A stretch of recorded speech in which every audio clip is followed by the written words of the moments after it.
आज हम लोग क्वेश्चन लगाएंगे प्रॉब्लम नंबर 1.6 जो न्यूटन्स लॉ ऑफ विस्कोसिटी पे बेस है प्रॉब्लम। तो पहली प्रॉब्लम है, क्वेश्चन में दिया हुआ है कि determine the intensity of shear of an oil having viscosity 1 the oil is used for lubricating the clearance between shaft of diameter 10 cm and its general bearing. The clearance is 1.5 mm and shaft rotates at 150 rpm. तो इस question में क्या किया दिया हुआ हमारा दिया है कि कोई एक सॉफ्ट है जो रोटेट कर रही है 150 आरपीएम की स्पीड से, और जिसकी विस्कोसिटी दिया है 1 दिया है, और जो रोटेटिंग एलिमेंट के बीच में जो लुब्रिकेंट यूज किया गया है उनका जो गैप है लुब्रिकेंट का, दोनों क्लियरेंस जो हम बोलते हैं वो 10 सेंटीमीटर है। And it's general bearing the clearance is 1.5 mm the soft rotate at 150 RPM. तो हमको शेयर स्ट्रेस फाइंड करना है। तो इसका मतलब इसका फिगर अगर हम बनाएंगे तो कह रहा है कि तुम्हारे पास कोई जनरल बेरिंग है, उस जनरल बेरिंग के अंदर क्या है, तुम्हारी कोई रोटेटिंग एलिमेंट है, सॉफ्ट है, वो रोटेट कर रही है इस तरह की। ये क्या एक्सिस ऑफ रोटेशन है, ये है तुम्हारी सॉफ्ट। तो सॉफ्ट रोटेट कर उसकी स्पीड कितना गिवन है 150 आरपीएम, कितना 150 आरपीएम रिवॉल्यूशन पर मिनट आरपीएम मतलब। और ये तुम्हारी क्या सॉफ्ट है। शाफ्ट क्या होता है, रोटेटिंग एलिमेंट होता है जिसका यूज पावर ट्रांसमिशन के लिए किया जाता है। वो तुम्हारी क्या ये बेरिंग है, ये बियरिंग है। वो बियरिंग क्या होती है, रिलेटिव मोशन को परमिट करती है। Bearing is stationary element which provides relative motion between two rotating element.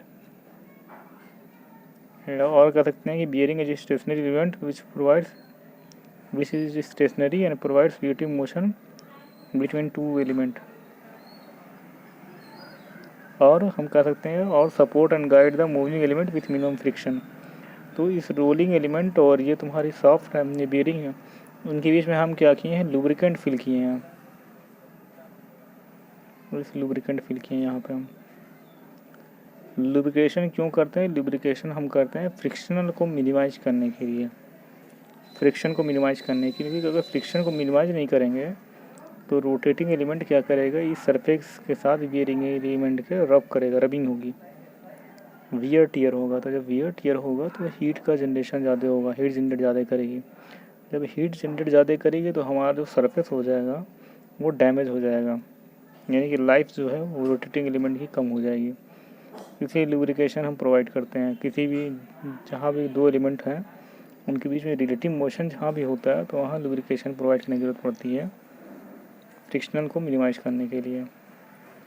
तो यहाँ क्या दिया है तुमको, यहाँ दिया हुआ है जो रोटेटिंग एलिमेंट है उसकी विस्कोसिटी कितना दिया है, 1 है, ठीक। म्यू की जो वैल्यू दी हुई है 1, तो 1 की वैल्यू हम जानते हैं क्या होती है, 1/10 न्यूटन सेकेंड पर मीटर स्क्वायर।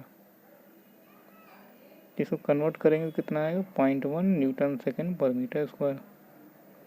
ये क्या है, विस्कोसिटी की यूनिट होती है पॉइज, तो इसको पहले हम कन्वर्ट करेंगे न्यूटन सेकेंड पर मीटर स्क्वायर में। तो 1 पॉइज जो बराबर होता है वो तुम्हारा होता है 0.1 न्यूटन सेकेंड पर मीटर स्क्वायर के। देखो तो यहाँ पे हम कन्वर्ट कर लिए हैं। और डाया जो रोटेटिंग एलिमेंट यानी सॉफ्ट का डाया जो था वो गिवन है कितना, 10 सेंटीमीटर। तो 10 सेंटीमीटर को पहले हम कन्वर्ट करेंगे किसमें,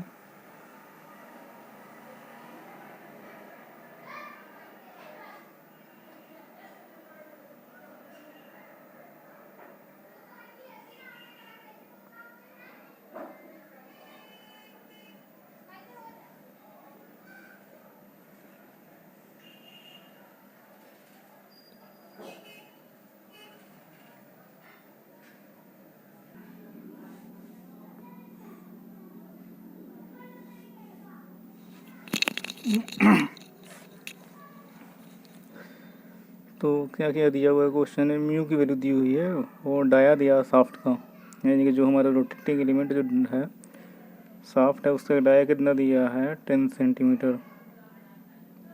तो 10 सेंटीमीटर को मीटर में कन्वर्ट करेंगे तो 0.1 मीटर आएगा। और क्या दिया है, स्पीड दिया 150 आरपीएम, 150 रिवोल्यूशन पर मिनट। बस इतना चीज़ गिवन है हमको। और विस्कोसिटी गिवन है, विस्कोसिटी कितना दी है 0.1 न्यूटन सेकंड पर मीटर स्क्वायर। इतना चीज़ क्वेश्चन में गिवन है। और क्लियरेंस नहीं दिया है, गैप जो है वो गैप गिवन है। गैप कितना दिया है, डी वाई की जो वैल्यू है वो गिवन है 1.5 mm। तो इसको मीटर में कन्वर्ट करेंगे सबसे पहले हम, तो 1.5 इंटू 10⁻³ मीटर हो जाएगा।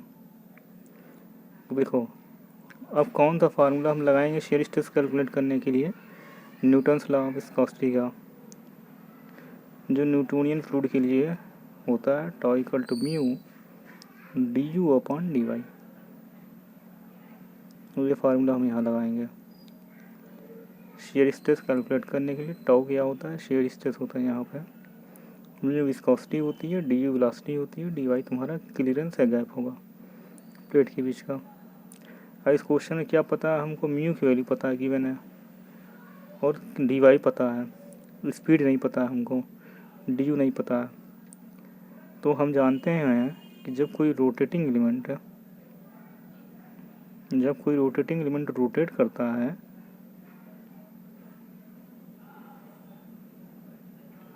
n आरपीएम, यानी कि n जो स्पीड है उसकी n रिवोल्यूशन पर मिनट है, तो हम एंगुलर स्पीड जानते हैं होता है velocity equal to r omega.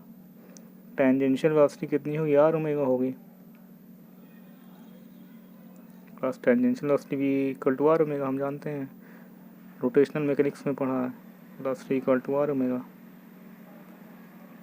और ओमेगा क्या होता है, एंगुलर स्पीड होती है, ये हम जानते हैं कितना होता है 2πn/60,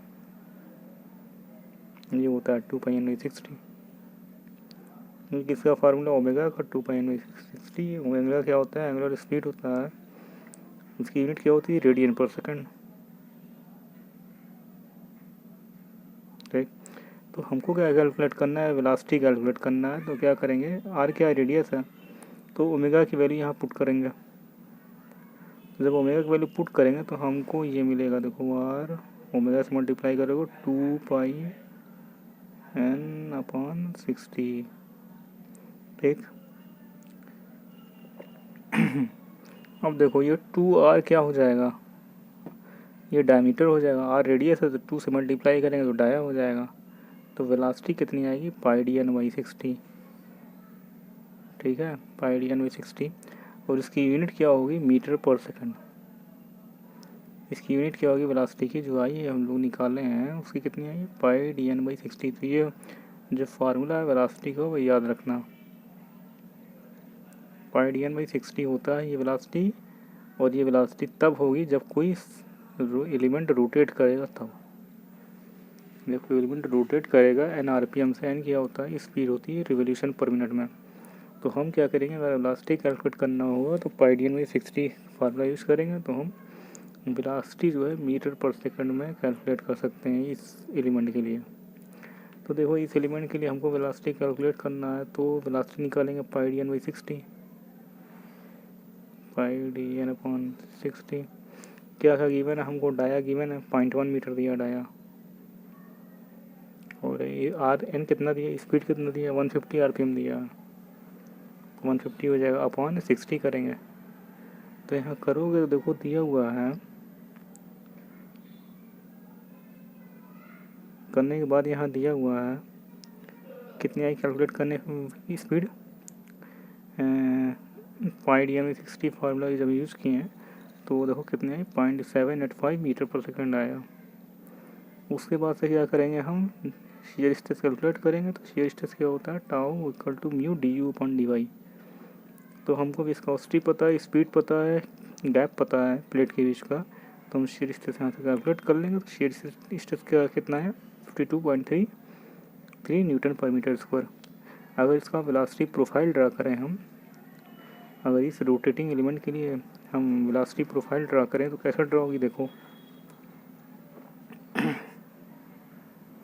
ये तुम्हारा क्या रोटेटिंग एलिमेंट है, ये तुम्हारा क्या रोटेटिंग एलिमेंट है, यानी कि शाफ्ट है जो रोटेट कर रही है। किसके अंदर रोटेट कर रही है, बियरिंग के अंदर।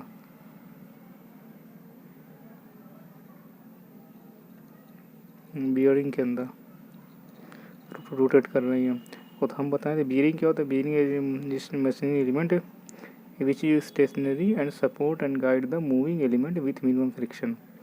यानी कि बियरिंग क्या करता है, रिलेटिव मोशन को परमिट करता है विथ मिनिमम फ्रिक्शन के साथ।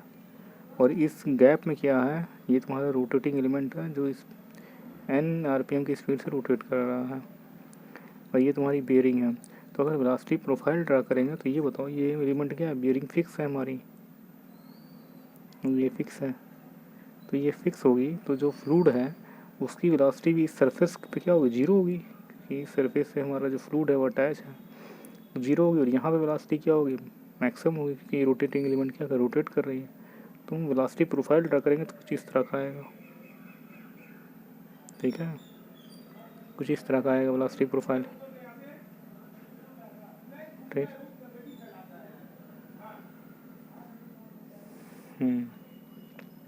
अब देखो हम दूसरा क्वेश्चन लगा रहे हैं, प्रॉब्लम नंबर 1.7। ये इंपॉर्टेंट क्वेश्चन है, थोड़ा टफ भी है। तो देखो क्या दिया हुआ है, क्वेश्चन नंबर 1.7 में दिया है कि calculate the dynamic viscosity of an oil, calculate the dynamic viscosity of an oil which is used for lubrication between square plate of size pointed crosset meter on an inclined plane with an angle of inclination 30 degree as shown in figure.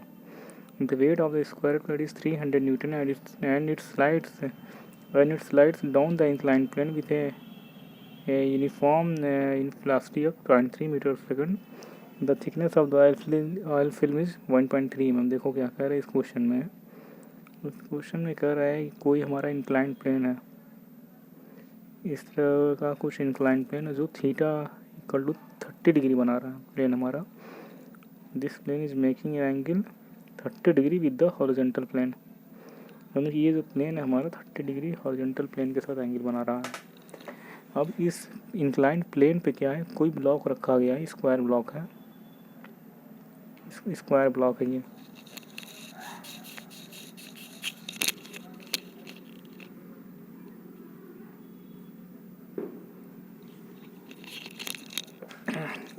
ये क्या है, कोई square block रखा गया,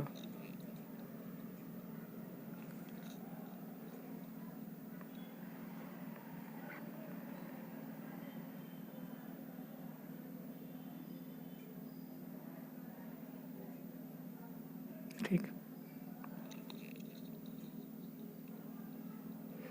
ये square block रखा गया है कोई, तो ये कह रहा है कि जो स्क्वायर ब्लॉक है ये वो स्लाइड कर रहा है डाउनवर्ड, नीचे की ओर स्लाइड कर रहा है।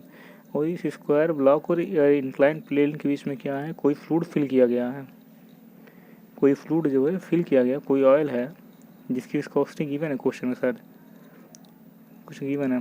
और ये जो गैप है, इस जो ऑयल फिल्म का गैप है, यानी कि जो तुम्हारी ऑयल फिल्म फॉर्म हो रही है, जो लुब्रिकेशन दिया गया, प्रोवाइड किया गया inclined plate and square plate square block के बीच में, वो यानी कि गैप जो दिया है वो dy यानी गिवन है क्वेश्चन में। पूछ रहा है हमसे कि कैलकुलेट करो, सॉरी विस्कोसिटी कैलकुलेट करने के लिए बोला, डिस्टेंस हमको dy गैप दिया हुआ है, एरिया पता है हमको इसका स्क्वायर ब्लॉक का 0.5 मीटर स्क्वायर हो जाएगा, साइड पता है तो एरिया निकाल लेंगे। अब देखो यहाँ पे एक चीज़ हमको ध्यान रखनी है, जब ये हम इंक्लाइन प्लेन बनाएंगे 30 डिग्री पे, तो ये जानते होगे कि अगर कोई ब्लॉक रखा है m मास का, तो उसका वेट कहाँ लगेगा, मास का डाउनवर्ड लगेगा, नीचे की ओर mg डाउनवर्ड रखता है। तो उसका एक कंपोनेंट अगर अलोंग द इंक्लाइन प्लेन निकालेंगे हम, तो कितना होता है, mg cos थीटा होता है, ये जानते होंगे, mg साइन थीटा होता है, mg साइन थीटा होता है। कोई ब्लॉक रखा गया एम मास का, तो उसका वेट लगेगा कितना, डाउनवर्ड लगेगा mg। और इंक्लाइन प्लेन के लॉन्ग अगर रिजॉल्व करोगे वेट को तो क्या आएगा mg साइन थीटा, और इसके परपेंडिकुलर डायरेक्शन में क्या आएगा mg कॉस थीटा। ठीक, अभी कैसे आया, जिसको नहीं आया समझ में देखो, अगर ये थीटा है तो ये कितना होगा 90, ये 90 माइनस थीटा, 90 माइनस थीटा तो ये कितना हो जाएगा थीटा, तो mg cos theta mg sine theta. देखो इसको नहीं आया, देखो क्या किया गया इसमें, ये तुम्हारा कोई ब्लॉक था मास का, वेट नीचे लगा mg, एंगल कितना होगा थीटा, तो ये कितना होगा 90, ये कितना होगा 90 माइनस थीटा, तो 90 माइनस थीटा होगा। तो अगर हम डिज़ोल्व करें दो कंपोनेंट में तो ये कितना हो जाएगा mg कॉस 90 माइनस थीटा है mg साइन 90 माइनस थीटा, यानी कि mg cos theta mg sine theta. ठीक, तो देखो इसमें क्या कैलकुलेट करना है, हमको विस्कोसिटी निकालना है। तो विस्कोसिटी कैलकुलेट करना है तो एरिया हम क्या करेंगे, एरिया है हम कैलकुलेट कर सकते हैं यहाँ पे स्क्वायर प्लेट का कितना दिया है, पॉइंटेड साइड दिया है तो उसका एरिया क्या हो जाएगा, पॉइंटेड क्रॉस पॉइंटेड यानी कि 0.64 मीटर स्क्वायर। एंगल कितना बना रहा 30 डिग्री, तो हम वेट निकाल, वेट 300 न्यूटन दिया, हम वेलोसिटी 0.3 दिया, और इस गैप क्या दिया इस प्लेट के बीच में, डी दिया 1.5 mm, तो mm को मीटर में कन्वर्ट करेंगे तो 1.5 इंटू 10⁻³ मीटर आएगा। अब हमको यहाँ निकालना है विस्कोसिटी कैलकुलेट करना है, तो हम कौन सा फार्मूला लगाएंगे, tau equal to mu d u upon d y,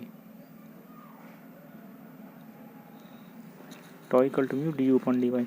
तो देखो यहाँ अगर हम फोर्स कैलकुलेट करेंगे तो फोर्स क्या आएगा, टाउ इंटू ए। ठीक, फोर्स यानी कि फोर्स क्या, शेयर फोर्स जो आएगा वो शेयर स्ट्रेस मल्टीप्लाई कर देंगे एरिया का, तो शेयर फोर्स कैलकुलेट हो जाएगा। तो यहाँ एक चीज़ का ध्यान रखना होगा, जो शेयर फोर्स होगा वो डब्लू क्या वेट है, डब्लू साइन थीटा के बराबर हो जाएगा,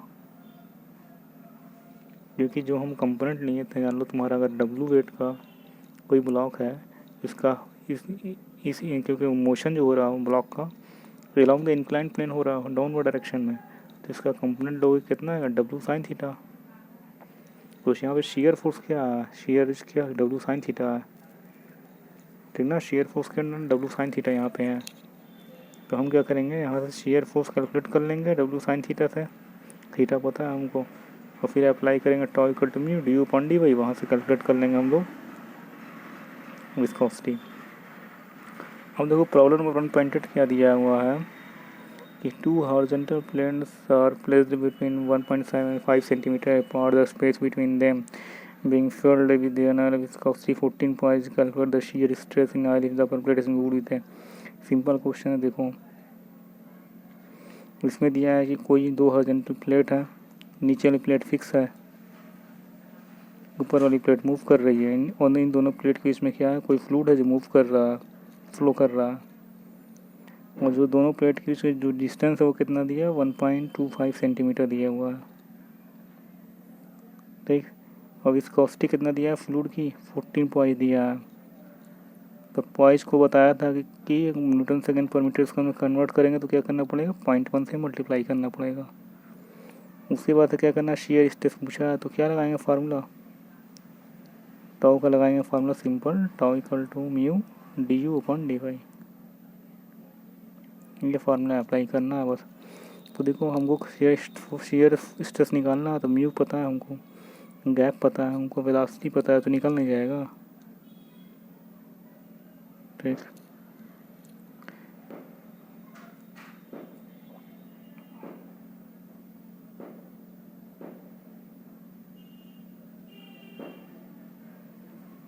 देखो सेम क्वेश्चन जैसे प्रॉब्लम नंबर 1.8 है, सेम प्रॉब्लम 1.9 उसमें बस पूछा है एक्स्ट्रा चीज़ पूछ लिया, निकल एक्स्ट्रा पूछा है चीज़, एक चीज़ कैलकुलेट करने के लिए काइनेमेटिक विस्कोसिटी पूछ लिया। ठीक है, मतलब काइनेमेटिक विस्कोसिटी जो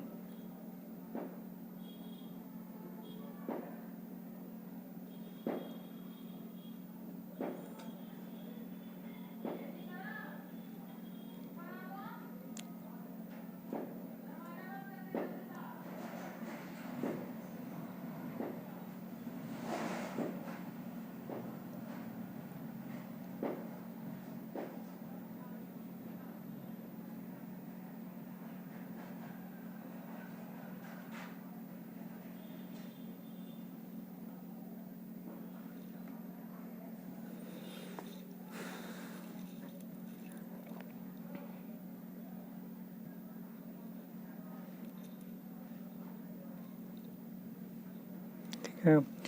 एक्स्ट्रा चीज प्रॉब्लम नंबर प्रॉब्लम नंबर देखो 1.9 में एक्स्ट्रा चीज क्या कैलकुलेट करने के लिए पूछा है, बस काइनेटिक विस्कोसिटी। तो काइनेटिक विस्कोसिटी हम जानते हैं कि होता क्या है, इस चीज़ न्यू से डिनोट करते हैं। इसका फार्मूला होता है dynamic viscosity upon density of the fluid, it is the ratio of the absolute viscosity to the density of the fluid, nu equal to mu upon rho. Mu क्या तुम्हारी viscosity है और रो क्या डेंसिटी है, और new तुम्हारा kinetic viscosity है। तो म्यू क्या करना है, फर्स्ट फार्मूले की हेल्प से निकाल देंगे हम न्यूटन लॉ ऑफ विस्कोसिटी से। क्या होता है, टॉ इक्वल टू म्यू और d u upon d Y.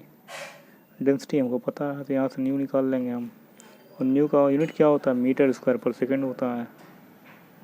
Metre square पर सेकंड न्यू की यूनिट होती है। इसका फार्मूला निकालोगे तो क्या आएगा, डायमेंशनल फार्मूला, तो L/T-1 आएगा। और इससे पहले बताए भी थे कि न्यू का सिग्निफिकेंस क्या होता है, यानी कि न्यू जो है बताता क्या है, न्यू बताता क्या है, न्यू बताता है इट रिप्रेजेंट्स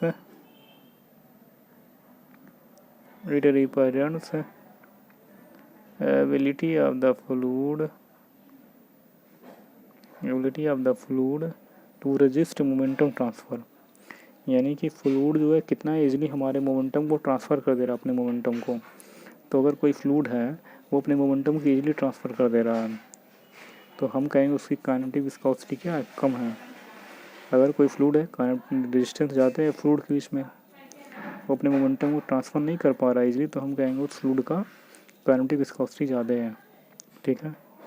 अब देखो प्रॉब्लम नंबर 1.12 में आते हैं। इसमें क्या बोला है कि determine the viscosity of liquid having kinetic viscosity कितना दिया, 6 स्ट्रोक दिया है and 6 stroke and specific gravity 1.9। देखो इस क्वेश्चन में क्या गिवन है, इस क्वेश्चन में काइनेटिक विस्कोसिटी जो गिवन है वो 6 स्ट्रोक्स दिया है, STO की स्ट्रोक्स दिया, ठीक है। और स्पेसिफिक ग्रेविटी कितना दिया है, 1.9 दिया है। दो चीज़ केवल पता है हमको, इस क्वेश्चन में पूछा है कि हमको म्यू निकालना है, we have to calculate the value of mu, ठीक। तो हमको म्यू कैलकुलेट करना है। गिवन क्या क्या है डाटा हमारे पास, न्यू पता है, न्यू क्या काइनेटिक विस्कोसिटी है, SG क्या है स्पेसिफिक ग्रेविटी 1.9। तो सबसे पहले हम जाएंगे देखेंगे न्यू का फार्मूला क्या होता है। न्यू का फार्मूला होता है म्यू अपॉन रो, ठीक। ये होता है न्यू का फार्मूला यानी काइनेटिक विस्कोसिटी का। तो काइनेटिक विस्कोसिटी में हमको न्यू पता है, न्यू क्वेश्चन गिवन है, हमको डेंसिटी नहीं पता है, ठीक। तो डेंसिटी कैलकुलेट कर लेंगे तो हमको म्यू पता, म्यू निकल जाएगा। तो अब देखो डेंसिटी कैसे कैलकुलेट करेंगे, हमको गिवन क्या, स्पेसिफिक ग्रेविटी गिवन है कितना है, 1.9। तो देखो स्पेसिफिक ग्रेविटी का फार्मूला होता है ये, it is the ratio of the density of the fluid to the density of the standard fluid, ये हमारा फार्मूला होता है। This is the formula for specific gravity of any fluid, it is the ratio of the standard density of standard fluid to the density of any fluid to the density of standard fluid। तो बताए थे हम कि अगर कोई liquid होता है, for liquid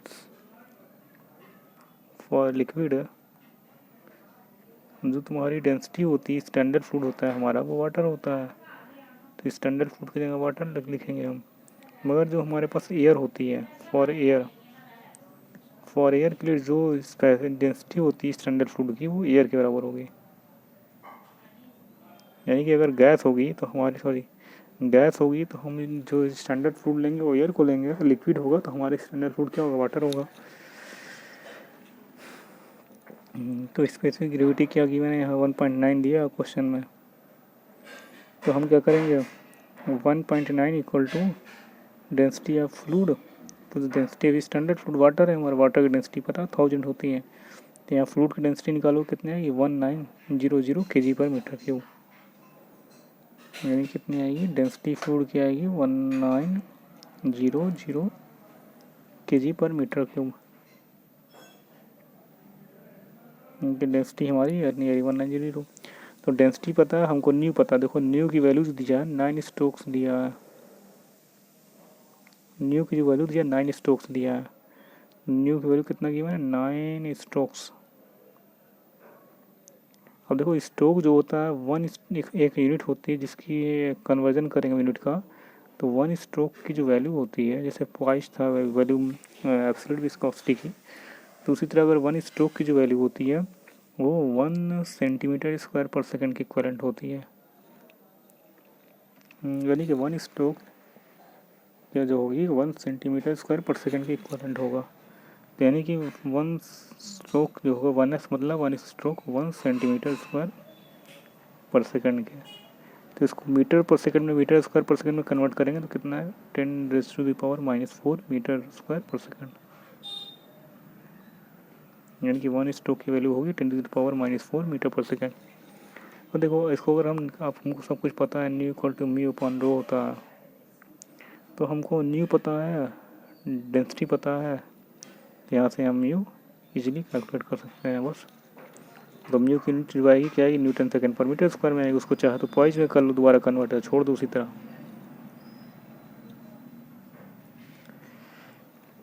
तो यहाँ पर हम लोग 3 न्यूमेरिकल देखे हैं। कहिए प्रॉब्लम नंबर 1.6, प्रॉब्लम 1.7, प्रॉब्लम 1.8 और प्रॉब्लम 1.2 और problem number 1.9।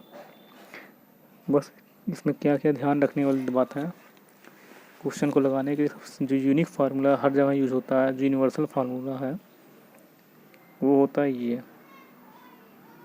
Toe equal to mu d u upon d y. Tau equal to u mu d u upon d y, यही फार्मूला हर जगह लगाना है।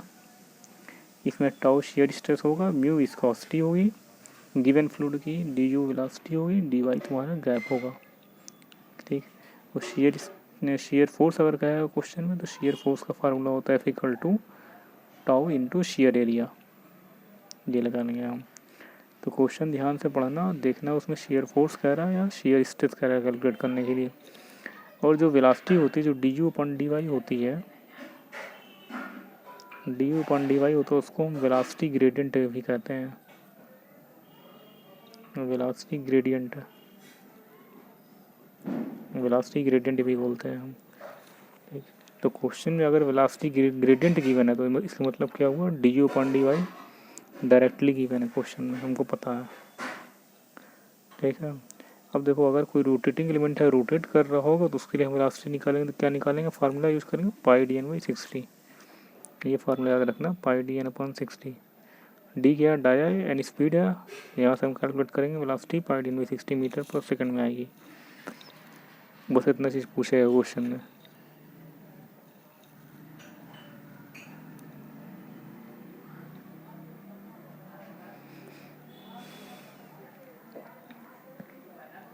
और देखो यूनिट का भी ध्यान रखना है, सही, जैसे म्यू जो होता है क्या होता है, एब्सोल्यूट विस्कोसिटी होती है, तो इसकी यूनिट जो होती है न्यूटन सेकंड पर मीटर स्क्वायर होती है, या इसी को हम बोलते हैं केजी पर मीटर सेकंड। ठीक, इसी का दूसरा नाम है, हम बोलते हैं पास्कल सेकंड। ठीक है, ये यानी कि ये यूनिट हो सकती है, म्यू की ये भी हो सकती है यूनिट, और म्यू की ये भी यूनिट हो सकती है। और दूसरी एक स्पेशल यूनिट जो होती है म्यू की, वो पॉइज होती है, ये याद रखना इम्पोर्टेंट है, पॉइज। तो 1 पॉइज की वैल्यू जो बताया था मैंने क्या होती है, 1 पॉइज की वैल्यू 0.1 न्यूटन सेकंड पर मीटर स्क्वायर होती है। ठीक, अब देखो न्यू का फार्मूला आया, न्यू क्या होता है, काइनेटिक विस्कोसिटी होता है, न्यू जो होता है तुम्हारा म्यू अपॉन रो होता है, तो न्यू म्यू अपॉन रो होता है, इसकी यूनिट क्या होती है, मीटर स्क्वायर पर सेकंड होती है इसकी यूनिट। इसकी जो यूनिट होगी न्यू की, मीटर स्क्वायर पर सेकंड होगी, याद रखना। तो इसका डायमेंशनल फार्मूला निकालेंगे तो कितना आएगा, L2T-1 आएगा। किसका डायमेंशनल फार्मूला, काइनेटिक विस्कोसिटी का। अगर हम विस्कोसिटी का डायमेंशनल फार्मूला निकालोगे तो ये आएगा तुम्हारा ml-1T-1 आएगा डायमेंशनल फार्मूला, अगर हम न्यू का निकालेंगे तो। जैसे अगर म्यू का निकालोगे ना डायमेंशनल फार्मूला, तो ये आएगा क्या, ml-1T-1 चेक कर लेना एक मरतबा, ml-1T-1 आता है। तो देखो न्यू का फार्मूला होता है मीटर स्क्वायर पर सेकंड, यूनिट होती है, एक ही यूनिट होती है मीटर स्क्वायर पर सेकंड, दूसरी यूनिट होती है स्ट्रोक्स होती है न्यू की यूनिट। तो हम बताएं कि 1 स्ट्रोक की जो वैल्यू होती है तुम्हारी वो किसके बराबर होती है, 1 सेंटीमीटर स्क्वायर पर सेकंड के बराबर होती है। तो सेंटीमीटर को मीटर में कन्वर्ट करोगे तो 1 स्ट्रोक जो है वो किसके बराबर हो जाएगा तुम्हारा, 10⁻⁻⁴ मीटर स्क्वायर पर सेकंड के। इसको ध्यान रखना।